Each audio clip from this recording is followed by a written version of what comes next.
ਸਤਿ ਸ਼੍ਰੀ ਅਕਾਲ। ਪੰਜਾਬ ਇਸ ਵੇਲੇ ਵੇਖ ਰਹੇ ਹੋ ਤੁਸੀਂ ਤੇ ਮੈਂ ਹਾਂ ਗਗਨਦੀਪ ਸਿੰਘ ਲੈ ਕੇ ਹਾਜ਼ਰ ਹਾਂ ਪੰਜਾਬ ਦੀਆਂ ਤਾਜ਼ਾ ਖਬਰਾਂ। ਸਭ ਤੋਂ ਪਹਿਲਾਂ ਸਿੱਧਾ ਰੁਖ ਕਰਾਂਗੇ ਅੰਨਦਾਤੇ ਦੇ ਸੰਘਰਸ਼ ਦੇ ਵੱਲ।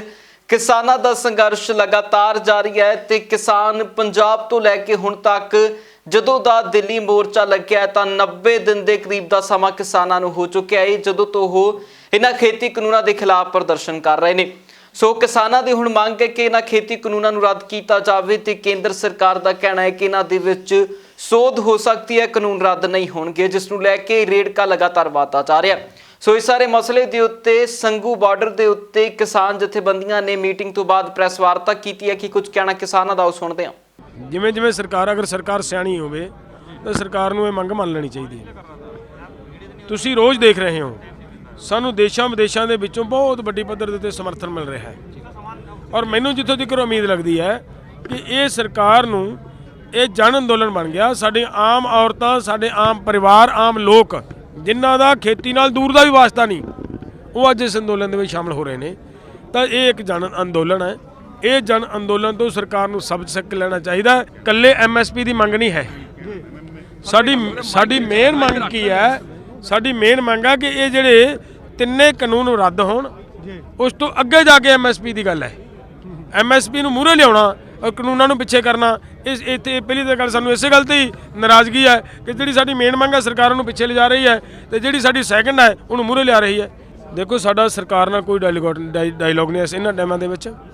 ਸਰਕਾਰ ਦੇ ਵੱਲੋਂ ਤੁਹਾਡੇ ਮਾਧਿਅਮ ਦੇ ਰਾਹੀਂ TV ਦੇ ਉੱਤੇ ਵਾਰ-ਵਾਰ ਪੱਟੀ ਲੱਗੀ ਆਉਂਦੀ ਹੈ ਕਿਸਾਨਾਂ ਲਈ ਗੱਲਬਾਤ ਲਈ ਸੱਦਾ ਆਪਣਾ ਦਰਵਾਜ਼ਾ ਖੁੱਲ੍ਹਾ।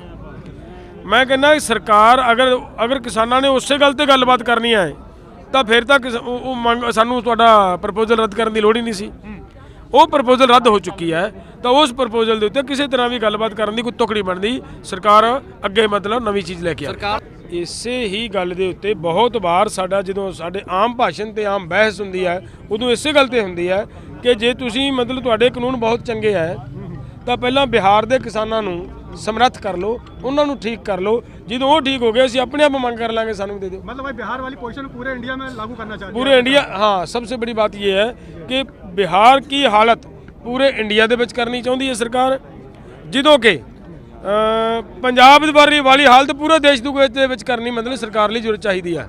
ਉਧਰ ਖੇਤੀ ਕਾਨੂੰਨਾਂ ਨੂੰ ਲੈ ਕੇ ਪੰਜਾਬੀ ਏਕਤਾ ਪਾਰਟੀ ਦੇ ਪ੍ਰਧਾਨ ਸੁਖਪਾਲ ਸਿੰਘ ਖਹਿਰਾ ਦੇ ਵੱਲੋਂ ਵੀ ਪ੍ਰੈਸ ਕਾਨਫਰੰਸ ਕੀਤੀ ਗਈ ਹੈ, ਜਿਸ ਦੇ ਵਿੱਚ ਉਹਨਾਂ ਇੱਕ ਸੁਝਾਅ ਜੋ ਕੇਂਦਰ ਸਰਕਾਰ ਨੂੰ ਦਿੱਤਾ। ਉਹਨਾਂ ਦਾ ਕਹਿਣਾ ਹੈ ਕਿ ਇੱਕ ਰਾਏਸ਼ੁਮਾਰੀ ਕਰਾਈ ਜਾਵੇ, ਭਾਵ ਕਿ ਇੱਕ ਰੈਫਰੈਂਡਮ ਕਰਾਇਆ ਜਾਵੇ ਜਿਸ ਦੇ ਵਿੱਚ ਆਮ ਲੋਕਾਂ ਦੀ ਗੱਲ ਜਾਣੀ ਜਾਵੇ, ਜਿਸ ਤੋਂ ਬਾਅਦ ਦੁੱਧ ਦਾ ਦੁੱਧ, ਪਾਣੀ ਦਾ ਪਾਣੀ ਹੋ ਜਾਵੇਗਾ ਤੇ ਇਹਨਾਂ ਖੇਤੀ ਕਾਨੂੰਨਾਂ ਦੇ ਰੇੜਕੇ ਤੋਂ ਸਭ ਨੂੰ ਨਿਜਾਤ ਮਿਲ ਜਾਵੇਗੀ। ਸੁਖਪਾਲ ਸਿੰਘ ਖਹਿਰਾ ਨੇ ਹੋਰ ਕੀ ਕੁਝ ਇਸ ਪ੍ਰੈਸ ਕਾਨਫਰੰਸ ਦੇ ਵਿੱਚ ਕਿਹਾ, ਉਹ ਸੁਣਦੇ ਹਾਂ। 6 ਰਾਉਂਡਸ ਆਫ ਟਾਕਸ ਹੋ ਚੁੱਕੀਆਂ, ਕਿਸੇ ਕਨਕਲੂਜਨ ਤੇ ਨਹੀਂ ਪਹੁੰਚ ਸਕੀ। ਇਹਨਾਂ ਹਾਲਾਤਾਂ ਵਿੱਚ ਮੈਂ ਸਿਰਫ ਅਸੀਂ ਕਹਿਣਾ ਚਾਹੁੰਦੇ ਹਾਂ ਕਿ ਇੱਕ ਬੜਾ ਵਾਜਬ ਤੇ ਬਹੁਤ ਪੀਸਫੁਲ ਤੇ ਬਹੁਤ ਡੈਮੋਕ੍ਰੈਟਿਕ ਤਰੀਕਾ ਕਿਸੇ ਵੀ ਇਸ਼ੂ ਨੂੰ ਸੈਟਲ ਕਰਨ ਦਾ ਅੱਜ ਦੇ ਮਾਡਰਨ ਯੁੱਗ ਵਿੱਚ, ਬੈਲਟ ਦੇ ਯੁੱਗ ਵਿੱਚ, ਡੈਮੋਕ੍ਰੇਸੀ ਵਿੱਚ ਹੈ। ਉਹ ਉਸ ਮਸਲੇ ਨੂੰ ਹੱਲ ਕਰਨ ਦਾ ਤਰੀਕਾ ਕੇਵਲ ਤੇ ਕੇਵਲ ਹੁਣ ਰੈਫਰੈਂਡਮ ਬਾਕੀ ਹੈ, ਰਾਏਸ਼ੁਮਾਰੀ ਬਾਕੀ ਹੈ, ਜਨਮਤ। ਮੈਂ ਇੱਕ ਚਿੱਠੀ ਲਿਖ ਕੇ ਆਪਣੇ ਦੇਸ਼ ਦੇ ਪ੍ਰਾਈਮ ਮਿਨਿਸਟਰ ਨੂੰ ਅਸੀਂ ਭੇਜ ਰਹੇ ਹਾਂ ਔਰ ਮੈਂ ਇਹ ਕਹਿਣਾ ਚਾਹੁੰਦਾ ਕਿ ਇਹਦੇ ਨਾਲੋਂ ਸ਼ਾਂਤਮਈ ਢੰਗ ਨਹੀਂ ਹੋ ਸਕਦਾ ਕਿਸੇ ਵੀ ਮਸਲੇ ਨੂੰ ਹੱਲ ਕਰਨ ਦੀ। ਔਰ ਰੈਫਰੈਂਡਮ ਦੀ ਵਜ਼ਾਹਤ ਇਸ ਲਈ ਮੈਂ ਕਰ ਰਿਹਾ ਹਾਂ ਕਿਉਂਕਿ BJP ਅਕਸਰ ਕਹਿ ਰਹੀ ਆ, ਅੱਜ ਤੱਕ ਕਹਿ ਰਹੀ ਆ ਕਿ ਜਿਹੜੇ ਅਸੀਂ ਇਹ 3 ਕਾਨੂੰਨ ਬਣਾਏ ਨੇ ਇਹ ਕਿਸਾਨ ਹਿਤੈਸ਼ੀ ਆ, ਇਹ ਦੇਸ਼ ਦੇ ਹਿੱਤ ਵਿੱਚ ਨੇ, ਇਹ ਪੰਜਾਬ ਦੇ ਕਿਸਾਨਾਂ ਦੇ ਵਾਸਤੇ ਭਲੇ ਦੀ ਗੱਲ ਆ। ਹੁਣ ਪੰਜਾਬ ਦੇ ਕਿਸਾਨ ਕੋਠਿਆਂ ਤੇ ਚੜ੍ਹ ਕੇ ਰੌਲਾ ਪਾ ਚੁੱਕੇ ਨੇ। ਹਰ ਬੱਚਾ ਦਿੱਲੀ ਦੇ ਧਰਨੇ ਵਿੱਚ ਜਾ ਕੇ ਸ਼ਮੂਲੀਅਤ ਕਰ ਚੁੱਕਿਆ। ਬਜ਼ੁਰਗ ਔਰਤਾਂ ਉੱਥੇ ਬੈਠੀਆਂ ਨੇ ਘਰਾਂ ਦੇ ਕੰਮਕਾਰ ਛੱਡ ਕੇ, ਤੇ ਅਸੀਂ ਕਹਿ ਰਹੇ ਹਾਂ ਕਿ ਸਾਨੂੰ ਇਹ ਕਾਨੂੰਨ ਪ੍ਰਵਾਨ ਨਹੀਂ ਗੇ, ਜਦ ਕਿ BJP ਦੀ ਸਰਕਾਰ ਧੱਕੇ ਨਾਲ ਕਹਿ ਰਹੀ ਹੈ ਕਿ ਇਹ ਕਾਨੂੰਨ ਤੁਹਾਡੇ ਹੱਕ ਵਿੱਚ ਬਣਾਏ ਨੇ। ਇੱਕੋ ਬੰਦ ਕਰੋ ਜ਼ਰਾ। ਹੁਣ ਇਹਨਾਂ ਹਾਲਾਤਾਂ ਦੇ ਵਿੱਚ ਇੱਕ ਤੇ ਇੱਕੋ ਇੱਕ ਹੱਲ ਹੈ ਜਿਹੜਾ ਇਹ ਸਾਬਤ ਕਰ ਸਕੇਗਾ ਕਿ ਕਿਹਦਾ ਪੱਖ ਠੀਕ ਹੈ, ਕਿਉਂਕਿ BJP ਧੱਕੇ ਨਾਲ ਕਹਿ ਰਹੀ ਆ ਕਿ ਬਹੁ ਗਿਣਤੀ ਲੋਕ ਸਾਡੇ ਨਾਲ ਆ।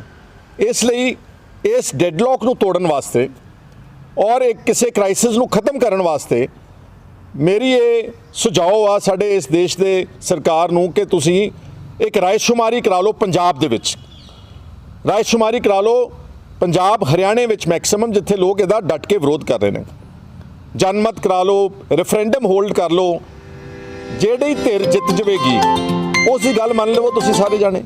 ਅਗਰ ਪੰਜਾਬ ਦੇ ਲੋਕ ਕਿਸਾਨ ਜਥੇਬੰਦੀਆਂ ਦਾ ਸਾਥ ਦੇ ਕੇ 3 ਕਾਲੇ ਕਾਨੂੰਨਾਂ ਨੂੰ ਰੈਫਰੈਂਡਮ ਦੇ ਰਾਹੀਂ ਰਿਜੈਕਟ ਕਰਦੇ ਆ, ਤਾਂ ਮੈਂ ਸਮਝਦਾ ਵਾਂ ਕਿ ਮੋਦੀ ਦੀ ਸਰਕਾਰ ਨੂੰ ਜਨਮਤ ਦਾ ਫੈਸਲਾ, ਡੈਮੋਕ੍ਰੇਸੀ ਦਾ ਫੈਸਲਾ, ਜਮਹੂਰੀਅਤ ਦਾ ਫੈਸਲਾ ਸਿਰ ਮੱਥੇ ਹੋ ਕੇ ਪ੍ਰਵਾਨ ਕਰਨਾ ਚਾਹੀਦਾ ਵਾ। ਤੇ ਜੇ ਪੰਜਾਬ ਦੇ ਵਿੱਚ ਬੀਜੇਪੀ ਜਿੱਤਦੀ ਆ ਤੇ ਅਸੀਂ ਆਪਣੇ ਆਗੂਆਂ ਨੂੰ ਬੇਨਤੀ ਕਰਾਂਗੇ ਕਿ ਵੀ ਹੁਣ ਬਹੁਮਤ ਜਿਹੜਾ ਹੈਗਾ ਉਹ ਬੀਜੇਪੀ ਦੇ ਹੱਕ ਵਿੱਚ ਆ, ਜਿਹੜਾ ਕਿ ਪੋਸੀਬਲ ਹੀ ਨਹੀਂਗਾ, ਕਿਉਂਕਿ ਹਰ ਵਰਗ ਦੇ ਲੋਕ, ਮੇਰਾ ਖਿਆਲ ਹੈ ਕਿ ਜੇ ਮੈਂ ਗਲਤ ਨਾ ਹੋਵਾਂ ਤਾਂ 99% ਲੋਕ ਪੰਜਾਬ ਦੇ ਇਸ ਵਕਤ ਇਹਨੇ ਕਾਲੇ ਕਾਨੂੰਨਾਂ ਦੇ ਖਿਲਾਫ ਨੇ। ਉਧਰ ਦਿੱਲੀ ਦੇ ਵਿੱਚ ਕਿਸਾਨ ਜਥੇਬੰਦੀਆਂ ਦਾ ਸੰਘਰਸ਼ ਵੱਖ-ਵੱਖ ਬਾਰਡਰਾਂ ਦੇ ਉੱਤੇ ਚੱਲ ਰਿਹਾ ਹੈ। ਇੱਕ ਪਾਸੇ ਜਿੱਥੇ ਕਿਸਾਨਾਂ ਦਾ ਸੰਘਰਸ਼ ਸਿੰਘੂ ਬਾਰਡਰ ਦੇ ਉੱਤੇ ਹੈ ਜਾਂ ਫਿਰ ਟਿਕਰੀ ਬਾਰਡਰ ਦੇ ਉੱਤੇ ਹੈ, ਇਸੇ ਤਰ੍ਹਾਂ ਬਾਕੀ ਬਾਰਡਰਾਂ ਦੇ ਉੱਤੇ ਵੀ ਸੰਘਰਸ਼ ਉਸੇ ਤਰ੍ਹਾਂ ਚੱਲ ਰਿਹਾ ਹੈ ਤੇ ਕਿਸਾਨਾਂ ਦੀ ਕੁਝ ਜਥੇਬੰਦੀਆਂ ਬਰਾੜੀ ਦੇ ਗਰਾਊਂਡ ਦੇ ਵਿੱਚ ਵੀ ਨੇ, ਜਿੱਥੇ ਸਰਕਾਰ ਦੇ ਵੱਲੋਂ ਪ੍ਰਦਰਸ਼ਨ ਕਰਨ ਦੇ ਲਈ ਥਾਂ ਦਿੱਤੀ ਗਈ ਸੀ। ਸੋ ਬਰਾੜੀ ਦੇ ਮੈਦਾਨ ਦੇ ਵਿੱਚੋਂ ਤਸਵੀਰਾਂ ਸਾਹਮਣੇ ਆਈਆਂ ਨੇ, ਜਿੱਥੇ ਕਿਸਾਨਾਂ ਦੇ ਵੱਲੋਂ ਉੱਥੇ ਹੀ ਖੇਤੀ ਕਰਨੀ ਸ਼ੁਰੂ ਕਰ ਦਿੱਤੀ ਗਈ ਹੈ। ਕਿਸਾਨਾਂ ਦਾ ਕਹਿਣਾ ਹੈ ਕਿ ਜਦੋਂ ਤੱਕ ਖੇਤੀ ਕਾਨੂੰਨ ਰੱਦ ਨਹੀਂ ਹੁੰਦੇ, ਅਸੀਂ ਇੱਥੇ ਹੀ ਆਪਣੀਆਂ ਫਸਲਾਂ ਉਗਾ ਕੇ ਆਪਣੇ ਜੋਗਾ ਰਾਸ਼ਨ ਪੈਦਾ ਕਰ ਸਕਦੇ ਹਾਂ। ਸੋ ਸੁਣਦੇ ਆ ਕਿ ਆਖਿਰਕਾਰ ਕਿਸਾਨ ਕੀ ਕੁਝ ਕਹਿੰਦੇ ਨੇ। ਕਹਿਣ ਤੋਂ ਭਾਵ ਆ ਵੀ ਅਸੀਂ ਪੂਰੀ ਤਿਆਰੀ ਕਰ ਲਈ ਆ ਆਪਣੇ ਖਾਣ ਪੀਣ ਦੀ, ਕਿਉਂਕਿ ਬਾਜ਼ਾਰ ਦੇ ਵਿੱਚ ਸਰਕਾਰ ਦਾ ਨਹੀਂ ਪਤਾ ਵੀ ਬਾਜ਼ਾਰ ਦੇਖੋ ਮੰਡੀ ਕਿੰਨੀ ਦੂਰ ਆ, ਪਤਾ ਨਹੀਂ ਕਿਹੋ ਜਿਹੀਆਂ ਸਬਜ਼ੀਆਂ ਆ ਰਹੀਆਂ ਨੇ, ਠੀਕ ਹੈ, ਯੂਰੀਆ ਰਿਓ ਸਪਰੇਅ ਵਾਲੀਆਂ, ਪਤਾ ਨਹੀਂ ਗੰਦ ਕਿਹੋ ਜਿਹਾ ਪਾਣੀ ਪੈ ਰਿਹਾ ਸੀ। ਅਸੀਂ ਆਪਣੇ ਜਿਵੇਂ ਖੇਤਾਂ 'ਚ ਅਸੀਂ ਆਪਣੇ ਘਰ ਵਾਸਤੇ ਬੀਜਦੇ ਆ, ਉਸ ਤਰੀਕੇ ਦੇ ਨਾਲ ਇਹ ਅਸੀਂ ਸਬਜ਼ੀਆਂ ਲਾਈਆਂ ਨੇ ਤੇ 40-45 ਦਿਨ ਦੇ ਵਿੱਚ ਇਹਨਾਂ ਨੇ ਹੋ ਜਾਣਾ। ਸਬਜ਼ੀਆਂ ਨੇ ਖਾਣ ਜੋਗੀਆਂ ਸਾਡੇ ਸ਼ੁਰੂਆਤ ਹੋ ਜਾਣੀਆਂ। ਕਣਕਾਂ ਚਲੋ 3-4 ਮਹੀਨੇ 'ਚ ਹੋ ਜਾਂਦੀ ਆ, ਠੀਕ ਹੈ। ਤੇ ਸਾਡਾ ਹੁਣ ਪੂਰੀ ਮਤਲਬ ਜਿੰਨਾ ਚਿਰ ਮੋਦੀ ਸਰਕਾਰ ਇਹ ਕਾਨੂੰਨ ਵਾਪਸ ਨਹੀਂ ਲੈਂਦੀ ਉਹਨਾਂ ਚਿਰ ਇਹ ਸਾਡੇ ਇੱਥੇ ਕਿਸਾਨਾਂ ਦੇ ਡੇਰੇ ਇੱਥੇ ਹੀ ਲੱਗੇ ਰਹਿਣਗੇ ਤੇ ਉਹਨਾਂ ਚਿਰ ਅਸੀਂ ਵਾਪਸ ਨਹੀਂ ਜਾਣਾ।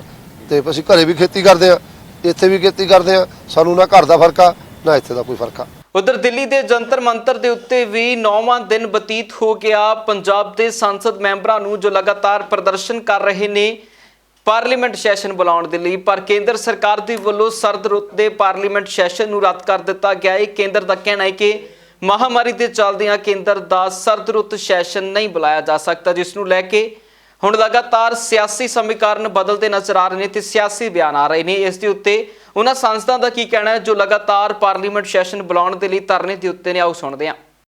ਉਹ ਕੋਈ ਨਵੀਂ ਚੀਜ਼ ਤਾਂ ਨਹੀਂ ਕਰ ਲੱਗੇ, ਉਹ ਤੇ ਆਉਣਾ ਹੀ ਹੈ ਬਜਟ ਸੈਸ਼ਨ ਦੇ, ਉਹਦੇ 'ਚ ਕੀ ਵਾਧਾ ਕਰ ਲੱਗੇ। ਜ਼ਰੂਰਤ ਤੇ ਹੁਣ ਸੀ ਕਿਉਂਕਿ ਸਾਨੂੰ ਥੋੜਾ ਜਿਹਾ ਇੰਟੂਇਸ਼ਨ ਸੀ ਕਿ ਇਹਨਾਂ ਨੇ ਵਿੰਟਰ ਸੈਸ਼ਨ ਨਹੀਂ ਬੁਲਾਉਣਾ। ਉਹ ਨਾ ਬੁਲਾਉਣ ਦੇ ਕਾਰਨ ਹੀ ਅਸੀਂ ਲੋਕਾਂ ਨੇ ਇੱਥੇ ਧਰਨਾ ਲਾਇਆ ਸੀ। ਅਸੀਂ ਚਾਹੁੰਦੇ ਸੀ ਕਿ ਕਿਸਾਨ ਦੀ ਗੱਲ ਜਿਹੜੀ ਹੋਣੀ ਉਹ ਸੈਸ਼ਨ 'ਚ ਹੋਣੀ ਹੈ, ਨਾ ਕਿ ਜਿਵੇਂ ਅਸੀਂ ਕਹਿ ਦਈਏ ਕਿ ਟਵੀਟ ਕਰ ਦਈਏ ਕਿਸਾਨ ਲਈ ਅਸੀਂ ਆਹ ਕਰ ਰਹੇ ਹਾਂ, ਜਾਂ ਕੋਈ ਇੰਸਟਾਗ੍ਰਾਮ ਤੇ ਚਲੇ ਜਾਈਏ ਜਾਂ ਮਨ ਕੀ ਬਾਤ 'ਚ ਚਲੇ ਜਾਈਏ। ਉਹਦਾ ਕੋਈ ਮਤਲਬ ਨਹੀਂ ਬਣਦਾ। ਉਹ ਤਾਂ ਇੱਕ ਜਸਟ ਮਾਊਥ ਪੀਸ ਹੈ ਵੀ ਮੈਂ ਇੱਥੇ ਗੱਲ ਕੀਤੀ, ਮੈਂ ਮੁੱਕਰ ਵੀ ਸਕਦਾ। ਪਰ ਜਿਹੜੀ ਗੱਲ ਪਾਰਲੀਮੈਂਟ 'ਚ ਹੋਣੀ ਹੈ ਉਹ ਪਾਰਲੀਮੈਂਟ 'ਚ ਹੀ ਹੋਣੀ ਹੈ।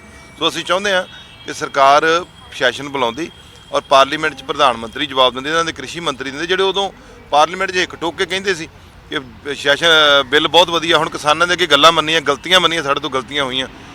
ਜੇ ਉਦੋਂ ਇਹ ਮੰਨ ਜਾਂਦੇ, ਡੈਮੋਕ੍ਰੇਸੀ ਦਾ ਧਿਆਨ ਰੱਖਦੇ, ਇਹ ਘੱਟੋ ਘੱਟ ਸਟੈਂਡਿੰਗ ਕਮੇਟੀ ਨੂੰ ਬਿੱਲ ਭੇਜ ਸਕਦੇ ਸੀ। ਸਟੈਂਡਿੰਗ ਕਮੇਟੀ ਕੋਲ ਜਾਂਦਾ, ਉੱਥੇ ਜਾ ਕੇ ਕਿਸਾਨਾਂ ਨੂੰ ਬੁਲਾਉਂਦੇ, ਉੱਥੇ ਐਕਸਪਰਟ ਦੀਆਂ ਗੱਲਾਂ ਹੁੰਦੀਆਂ, ਉੱਥੇ ਤੇ ਡਿਬੇਟ ਹੁੰਦੀ, ਫਿਰ ਬਾਅਦ 'ਚ ਆ ਜਾਂਦਾ। ਪਰ ਇਹ ਇੰਨਾ ਵੱਡੇ ਫੈਸਲੇ ਲੈ ਲੈਂਦੇ ਆ ਔਰ ਬਿਲਕੁਲ ਅਨਐਲਾਨੀ ਹੋਈ ਐਮਰਜੈਂਸੀ ਆ ਦੇਸ਼ ਦੇ ਵਿੱਚ। ਕੋਈ ਸੁਣਨਾ ਨਹੀਂ, ਕਿਸੇ ਦੀ ਗੱਲ ਤੇ ਧਿਆਨ ਨਹੀਂ ਦੇਣਾ, ਜੋ ਮਨ 'ਚ ਹੈ ਉਹੀ ਕਰਨਾ ਹੈ। ਕੋਈ ਸੰਵਿਧਾਨ ਦੀਆਂ ਧੱਜੀਆਂ ਉਡਾ ਦਿੱਤੀਆਂ ਇਹਨਾਂ ਨੇ, ਸੰਵਿਧਾਨ ਨੂੰ ਤਾਂ ਮੰਨਦੇ ਹੀ ਨਹੀਂ ਹੈ। ਜਿਹੜਾ ਵਿੰਟਰ ਸੈਸ਼ਨ ਨਾ ਸੱਦਣ ਦਾ ਇੱਕ ਰੀਜ਼ਨ ਦਿੱਤਾ ਵਾ ਕੋਵਿਡ ਦੀ ਬਿਮਾਰੀ।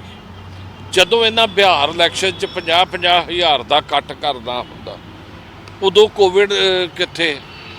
ਜਦੋਂ ਇਹਨਾਂ ਹੈਦਰਾਬਾਦ ਮਿਊਨਿਸਪਲ ਕਾਰਪੋਰੇਸ਼ਨ ਦੀ ਇਲੈਕਸ਼ਨ ਦਾ ਪ੍ਰਚਾਰ ਕਰਦਾ ਹੁੰਦਾ, ਉਦੋਂ ਕਰੋਨਾ ਨਹੀਂ ਦਿਖਦਾ। ਜਦੋਂ ਬੰਗਾਲ ਦੇ ਵਿੱਚ ਜਾ ਕੇ ਰੈਲੀਆਂ ਕਰਦੀਆਂ, ਬੰਗਾਲ ਦੀ ਸਰਕਾਰ ਨੂੰ ਸਥਿਰ ਕਰਦਾ, ਉਦੋਂ ਕਰੋਨਾ ਕਿਉਂ ਨਹੀਂ ਇਹਨਾਂ ਨੂੰ ਦਿਸਦਾ? ਜਦੋਂ ਕਿਸਾਨ ਦੀ ਮੰਗ ਮੰਨਣ ਦੀ ਗੱਲ ਆਉਂਦੀ ਆ, ਉਦੋਂ ਇਹਨਾਂ ਨੂੰ ਕਰੋਨਾ ਦਿਖ ਜਾਂਦਾ।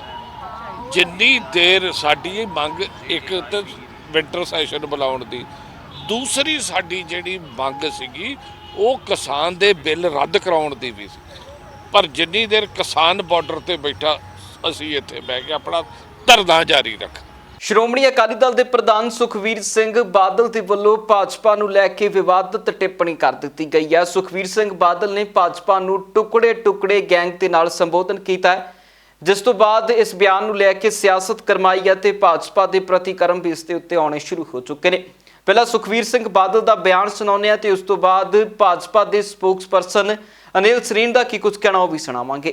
ਲੋਕਾਂ ਵਿੱਚ ਜੋ ਜਜ਼ਬਾਤ ਸੁਣਨ ਦੀ ਲੋੜ ਹੈ, ਆ ਇੱਕ ਜਜ਼ਬਾਤ ਹੈ ਪੰਜਾਬੀਆਂ ਤੇ ਦੇਸ਼ ਦੇ ਅੰਦਾਜ਼ਾ ਦੇ। ਆਪਾਂ ਨਾਰਾ ਕੀ ਹੁੰਦਾ ਸੀ, ਜੈ ਜਵਾਨ ਜੈ ਕਿਸਾਨ। ਹੁਣ ਜਵਾਨ ਵੀ ਅੰਦੋਲਨ ਚ ਆ ਗਿਆ ਤੇ ਕਿਸਾਨ ਵੀ ਆ ਗਿਆ। ਇਹ ਤੋਂ ਵੱਧ ਕੀ ਚਾਹੀਦਾ ਤੁਹਾਨੂੰ? ਬੀਜੇਪੀ ਸਰਕਾਰ ਆਪਣੇ ਹੰਕਾਰੀ ਐਟੀਟਿਊਡ ਤੋਂ ਪਿੱਛੇ ਹਟ ਕੇ ਉਹਨਾਂ ਨੂੰ ਗੱਲ ਸੁਣਨੀ ਚਾਹੀਦੀ ਹੈ। ਜਿਹੜੇ ਲੋਕਾਂ ਨੇ ਕਾਨੂੰਨ ਬਣਾਇਆ ਉਹਨਾਂ ਨੇ ਜ਼ਿੰਦਗੀ 'ਚ ਖੇਤੀ ਕੀਤੀ ਨਹੀਂ। ਸੈਂਟਰ ਦੀ ਮੋਦੀ ਸਰਕਾਰ ਅਫਸਰਾਂ ਤੇ ਕਹਿ ਤੇ ਉਹ ਚੱਲ ਰਹੀ ਹੈ ਤੇ ਅਫਸੋਸ ਇਸ ਗੱਲ ਦਾ ਹੈ ਕਿ ਹੁਣ ਦੇਸ਼ ਨੂੰ ਤੇ ਸੂਬੇ ਨੂੰ ਧਰਮ ਤੇ ਪਾਣ ਦੀ ਕੋਸ਼ਿਸ਼ ਕਰੀ ਹੈ। ਜਿਹੜਾ ਆ ਕਹਿੰਦੇ ਆ ਟੁਕੜੇ ਟੁਕੜੇ ਗੈਂਗ, ਜਿਹਨੂੰ ਵੀ ਜਿਹੜਾ ਉਹਨਾਂ ਦੀ ਸਰਕਾਰ ਦੇ ਹੱਕ 'ਚ ਹੁੰਦਾ ਹੈ ਉਹਨੂੰ ਤਾਂ ਕਹਿੰਦੇ ਕਿ ਆ ਦੇਸ਼ ਭਗਤ ਹੈ। ਜਿਹੜਾ ਸਰਕਾਰ ਦੇ ਹੱਕ 'ਚ ਨਹੀਂ ਹੁੰਦਾ ਉਹਨੂੰ ਕਹਿੰਦੇ ਆ ਟੁਕੜੇ ਟੁਕੜੇ ਗੈਂਗ। ਸਹੀ ਮੈਨੇ ਤੇ ਅਸਲੀ ਟੁਕੜੇ ਟੁਕੜੇ ਗੈਂਗ ਬੀਜੇਪੀ ਹੈ। ਤੇ ਹੁਣ ਸੁਖਵੀਰ ਬਾਦਲ ਦੇ ਇਸ ਬਿਆਨ ਦੇ ਉੱਤੇ ਭਾਜਪਾ ਆਗੂ ਦਾ ਕੀ ਪ੍ਰਤੀਕਰਮ ਆਓ ਸੁਣਦੇ ਹਾਂ। ਅਕਾਲੀ ਦਲ ਦੇ ਪ੍ਰਧਾਨ ਸਰਦਾਰ ਸੁਖਬੀਰ ਸਿੰਘ ਬਾਦਲ ਨੇ ਅੱਜ ਜਿਹੜਾ ਬਿਆਨ ਦਿੱਤਾ ਹੈ, ਇਹ ਬਹੁਤ ਹੀ ਮੰਦਭਾਗਾ ਹੈ ਤੇ ਦੁਖਦਾਈ ਹੈ। ਮੈਨੂੰ ਤਾਂ ਇਹ ਨਹੀਂ ਸਮਝ ਆਉਂਦੀ ਕਿ 1997 ਤੋਂ ਲਗਾਤਾਰ ਬੀਜੇਪੀ ਨਾਲ ਨੂੰਹ ਮਾਸ ਦਾ ਰਿਸ਼ਤਾ ਕਹਿਣ ਵਾਲੇ, ਪੰਜਾਬ ਦੇ ਵਿੱਚ ਭਾਈਚਾਰੇ ਦੀ ਗਰੰਟੀ ਕਹਿਣ ਵਾਲੇ ਔਰ ਅਮਨ ਔਰ ਸ਼ਾਂਤੀ ਦੀ ਪੈਰਵੀ ਕਰਨ ਵਾਲਾ ਗੱਠਜੋੜ ਕਹਿਣ ਵਾਲੇ ਸੁਖਬੀਰ ਸਿੰਘ ਬਾਦਲ ਅੱਜ ਕਿਹੜੀ ਭਾਸ਼ਾ ਬੋਲਦੇ ਨੇ। ਜਿਸ ਤਰੀਕੇ ਨਾਲ ਪੰਜਾਬ ਦੀ ਜਨਤਾ ਨੇ ਇਹਨਾਂ ਨੂੰ ਦੁਤਕਾਰ ਦਿੱਤਾ, ਇਹ ਉਸ ਹਤਾਸ਼ਾ ਔਰ ਨਿਰਾਸ਼ਾ ਦੀ ਝਲਕ ਹੈ। ਅੱਜ ਭਾਰਤੀ ਜਨਤਾ ਪਾਰਟੀ ਨੇ ਟੁਕੜੇ ਟੁਕੜੇ ਗੈਂਗ ਦਿਖਦੀ ਹੈ। ਅੱਜ ਇਹ ਆਪਣੇ ਆਪ ਨੂੰ ਪੰਜਾਬੀਆਂ ਦੇ ਹਮਦਰਦ ਦਿਖਾਉਣਾ ਚਾਹੁੰਦੇ ਨੇ। ਸੁਖਬੀਰ ਸਿੰਘ ਬਾਦਲ ਜੀ, ਜਿਹੜਾ ਆਪਣਾ ਪਿਛੋਕੜ ਦੇਖ ਕੇ ਦੇਖ ਲਓ। ਇੰਨੇ ਸਾਲ ਇਕੱਠੇ ਬਿਤਾਏ ਨੇ ਔਰ ਕੀ ਸ਼ਬਦ ਤੁਸੀਂ ਬੋਲੇ 3 ਮਹੀਨੇ ਪਹਿਲਾਂ ਤੱਕ, ਤੁਹਾਨੂੰ ਉਹ ਵੀ ਚੇਤਾ ਹੋਣੇ ਚਾਹੀਦੇ ਨੇ। ਮੈਂ ਇਸ ਤੋਂ ਜ਼ਿਆਦਾ ਕੁਝ ਨਹੀਂ ਕਹਿਣਾ ਚਾਹੁੰਦਾ, ਕਿਉਂਕਿ ਜੇ ਕੁਝ ਕਹਾਂਗੇ ਤਾਂ ਗੱਲ ਬਹੁਤ ਦੂਰ ਤੱਕ ਜਾਏਗੀ ਔਰ ਤੁਹਾਨੂੰ ਸੋਚ ਸਮਝ ਕੇ ਬੋਲਣਾ ਚਾਹੀਦਾ। ਮੇਰੀ ਸਿਰਫ ਇੰਨੀ ਬੇਨਤੀ ਹੈ। ਉਧਰ ਖੇਤੀ ਕਾਨੂੰਨਾਂ ਨੂੰ ਲੈ ਕੇ ਦੇਸ਼ ਦੇ ਪ੍ਰਧਾਨ ਮੰਤਰੀ ਨਰਿੰਦਰ ਮੋਦੀ ਦਾ ਬਿਆਨ ਹੈ। ਉਹਨਾਂ ਦਾ ਕਹਿਣਾ ਹੈ ਕਿ ਕਾਨੂੰਨ ਕਿਸਾਨਾਂ ਦੇ ਹਿੱਤ ਦੇ ਵਿੱਚ ਨੇ ਤੇ ਕਿਸਾਨਾਂ ਨੂੰ ਭਰਮਾਇਆ ਜਾ ਰਿਹਾ ਵਿਰੋਧੀ ਧਿਰਾਂ ਦੇ ਵੱਲੋਂ। ਸੋ ਕਿਸਾਨ ਹੱਕ ਦੇ ਵਿੱਚ ਇਹਨਾਂ ਕਾਨੂੰਨਾਂ ਨੂੰ ਇਸੇ ਤਰ੍ਹਾਂ ਲਾਗੂ ਰੱਖਣ ਦੀ ਵੀ ਗੱਲ ਪ੍ਰਧਾਨ ਮੰਤਰੀ ਨਰਿੰਦਰ ਮੋਦੀ ਨੇ ਕੀਤੀ ਹੈ। दिल्ली के आसपास किसानों को भ्रमित करने की बड़ी साजिश चल रही है। उन्हें डराया जा रहा है कि नए कृषि सुधारों के बाद किसानों की जमीन पर दूसरे कब्जा कर लेंगे। भाइयों बहनों, मैं आपसे जानता हूं, क्या कोई डेयरी वाला आपसे दूध लेने का कॉन्ट्रैक्ट करता है तो आपकी गाय भैंस ले जाता है क्या? कोई फल सब्जी खरीदने का उद्यम करता है तो क्या आपकी जमीन ले जाता है, क्या आपकी प्रॉपर्टी उठा के ले जाता है क्या? साथियों, हमारे देश में डेयरी उद्योग का योगदान कृषि अर्थव्यवस्था के कुल मूल्य में 25% से भी ज्यादा है। ये योगदान करीब करीब 8 लाख करोड़ रुपए होता है। दूध उत्पादन का कुल मूल्य अनाज और दाल के कुल मूल्य से भी ज्यादा होता है। इस व्यवस्था में पशुपालकों को आजादी मिली हुई है।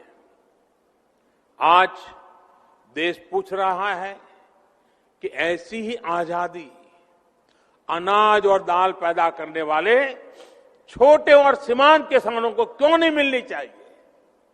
साथियों, हाल में हुए कृषि सुधारों की मांग बरसों से की जा रही थी। अनेक किसान संगठन भी पहले ही मांग करते थे कि अनाज को कहीं पर भी बेचने का विकल्प दिया जाए। आज जो लोग विपक्ष में बैठकर किसानों को भ्रमित कर रहे हैं, वो भी अपनी सरकार के समय इन कृषि सुधारों के समर्थन में थे, लेकिन अपनी सरकार के रहते वो निर्णय नहीं ले पाए, किसानों को झूठे दिलासे देते रहे। आज जब देश ने यह ऐतिहासिक कदम उठा लिया तो यही लोग किसानों को भ्रमित करने में जुट गए हैं। मैं अपने किसान भाई बहनों से फिर एक बार कह रहा हूं, बार बार दोहराता हूं कि उनकी हर शंका के समाधान के लिए सरकार 24 घंटे तैयार है। किसानों का हित पहले दिन से हमारी सरकार की सर्वोच्च प्राथमिकताओं में से एक रहा है। खेती पर किसानों का खर्च कम हो, उन्हें नए नए विकल्प मिले, उनकी आय बढ़े, किसानों की मुश्किलें कम हो, इसके लिए हमने निरंतर काम किया है। मुझे विश्वास है हमारी सरकार की ईमानदार नीयत, हमारी सरकार के ईमानदार प्रयास और जिसको करीब करीब पूरे देश ने आशीर्वाद दिए हैं, देश के हर कोने के किसानों ने आशीर्वाद दिए हैं, मुझे विश्वास है कि किसानों के आशीर्वाद की ये ताकत, देश भर के किसानों के आशीर्वाद की ताकत, जो भ्रम फैलाने वाले लोग हैं, जो राजनीति करने पर तुले हुए लोग हैं, जो किसानों के कंधे पर बंदूकें फोड़ रहे हैं, देश के सारे जागरूक किसान उनको भी परास्त करके रहेंगे। ਹਰਿਆਣੇ ਦੇ ਸੰਸਦਾਂ ਦੇ ਵੱਲੋਂ ਇੱਕ ਹੋਰ ਪ੍ਰੈਸ ਕਾਨਫਰੰਸ ਕੀਤੀ ਗਈ ਹੈ, ਜਿਸ ਦੇ ਵਿੱਚ ਪੰਜਾਬ ਅਤੇ ਹਰਿਆਣਾ ਸੂਬੇ ਦੀਆਂ ਪਾਣੀ ਦੀਆਂ ਮੁਸ਼ਕਲਾਂ ਖਤਮ ਹੋਣ ਦੀ ਗੱਲ ਹੋਈ ਹੈ। ਕਿ ਕੁਝ ਕਹਿਣਾ ਇਹਨਾਂ ਆਗੂਆਂ ਦਾ ਸੁਣਦੇ ਹਾਂ। तो माननीय शेखावत साहब से हमने यही प्रार्थना की है, हमने मांग की है कि उस प्रोजेक्ट को भी जल्दी पूरा किया जाए, क्योंकि उसका पानी जहां उत्तराखंड, उत्तर प्रदेश, हरियाणा, राजस्थान, गुजरात और महाराष्ट्र तक जाएगा। तीसरा, यमुना नदी के ऊपर जो 3 डैम बनने हैं, उनके 2 डैमों पर हमारे MOU साइन हो चुके हैं, उन सभी संबंधित 6 के 6 प्रदेशों से, जिनमें उत्तराखंड, उत्तर प्रदेश, हरियाणा, दिल्ली और राजस्थान, क्योंकि उसका 90% पैसा केंद्र सरकार ने देना है, मात्र 10% पैसा इन 6 प्रदेशों ने देना है। चौथा, हमारा जो रावी ब्यास का जो सरप्लस पानी है, उसका काम भी जल्दी शुरू किया जाए। 5वां, हांसी बटाना नहर का काम कंप्लीट हो चुका है, उसका केवल कनेक्शन बाकी है, वो कनेक्शन जल्दी करवाया जाए, कनेक्ट किया जाए, ताकि हरियाणा प्रदेश का इंटरनल जो पानी है उसका समान बंटवारा हम कर सकें। और इसके बाद आखिरी है, पंजाब की जो 3 नदियां हैं, सतलुज, रावी और ब्यास, इनके ऊपर बांध बने हुए हैं। इसके बाद जब भी बारिश का पानी है ज़्यादा, वो कहीं ना कहीं नदी नालों के माध्यम से मेन सतलुज नदी से होता हुआ सिंध नदी में जाके वो समुद्र में गिरता है। हमारी मांग ये है कि वहाँ पर एक कंडी प्रोजेक्ट का काम चला हुआ है, उस पानी को रोकने के लिए वो काम भी जल्दी पूरा किया जा सके, ताकि पंजाब को भी पूरा पानी मिले और हमारे को भी हमारे हक का पूरा पानी मिल जाए। माननीय मंत्री जी ने, शेखावत जी ने बड़े एक एक चीज़ को हमारे को समझ के उन्होंने भी हमारे को समझाया है, और ये 6 की 6 बातों के बारे में उन्होंने आश्वस्त किया है कि हम समय सीमा पर 6 के 6 कामों को पूरा करने के लिए पुरजोर कोशिश करेंगे। इसलिए आज उनकी मीटिंग के बाद हम बहुत संतुष्ट थे सभी के सभी, और हमने सभी साथी सांसद और विधायकों के माध्यम से ये मांग पत्र उनको सौंपा था। मुझे लगता है कि आने वाले समय में भारत सरकार, माननीय प्रधानमंत्री जी और जल संसाधन मंत्रालय जो गजेंद्र शेखावत जी देख रहे हैं, हमारी इन 6 की 6 बातों को मुझे लगता है देश हित में बहुत जल्दी पूरा करेंगे। ਕਿਸਾਨਾਂ ਦਾ ਅੰਦੋਲਨ ਦਿਨੋਂ ਦਿਨ ਕਿਸ ਤਰ੍ਹਾਂ ਜਵਾਨ ਹੋ ਰਿਹਾ, ਇਸ ਗੱਲ ਦਾ ਅੰਦਾਜ਼ਾ ਇਹਨਾਂ ਖਬਰਾਂ ਤੋਂ ਲੱਗ ਸਕਦਾ ਹੈ ਕਿ ਕਿਸਾਨਾਂ ਨੂੰ ਕਿਹੜੀਆਂ ਧਿਰਾਂ ਸਮਰਥਨ ਦੇ ਰਹੀਆਂ ਨੇ। ਕਿਸਾਨਾਂ ਨੂੰ ਹਰ ਇੱਕ ਵਰਗ ਸਮਰਥਨ ਦੇ ਚੁੱਕਿਆ ਹੈ, ਚਾਹੇ ਉਸ ਦੇ ਵਿੱਚ ਵਕੀਲ ਭਾਈਚਾਰਾ ਹੋਵੇ, ਟਰਾਂਸਪੋਰਟ ਦੇ ਮਾਲਕ ਹੋਣ ਜਾਂ ਫਿਰ ਇਸ ਦੇ ਨਾਲ ਹੀ ਡਰਾਈਵਰ ਹੋਣ, ਵਪਾਰੀ ਹੋਣ ਜਾਂ ਵਪਾਰੀਆਂ ਤੋਂ ਇਲਾਵਾ ਹੋਰ ਸਾਰੇ ਹੀ ਮਹਿਕਮੇ ਜ਼ਿਆਦਾਤਰ ਸਮਰਥਨ ਕਿਸਾਨਾਂ ਨੂੰ ਦੇ ਚੁੱਕੇ ਨੇ। ਤੇ ਕਿਸਾਨਾਂ ਦੇ ਸਮਰਥਨ ਦੇ ਵਿੱਚ ਅੰਮ੍ਰਿਤਸਰ ਤੇ ਖਾਲਸਾ ਕਾਲਜ ਦੇ ਅਧਿਆਪਕਾਂ ਦੇ ਵੱਲੋਂ ਵੀ ਸ਼ਾਂਤਮਈ ਪ੍ਰਦਰਸ਼ਨ ਕੀਤਾ ਗਿਆ। ਅਧਿਆਪਕਾਂ ਨੇ ਮੰਗ ਕੀਤੀ ਹੈ ਕਿ ਛੇਤੀ ਤੋਂ ਛੇਤੀ ਇਹਨਾਂ ਕਾਨੂੰਨਾਂ ਨੂੰ ਰੱਦ ਕੀਤਾ ਜਾਵੇ ਤੇ ਕਿਸਾਨ ਘਰਾਂ ਨੂੰ ਵਾਪਸ ਪਰਤਣੇ ਚਾਹੀਦੇ ਨੇ। ਅੱਜ ਦਾ protest Khalsa college teacher union ਵੱਲੋਂ ਕੀਤਾ ਜਾ ਰਿਹਾ ਜੀ।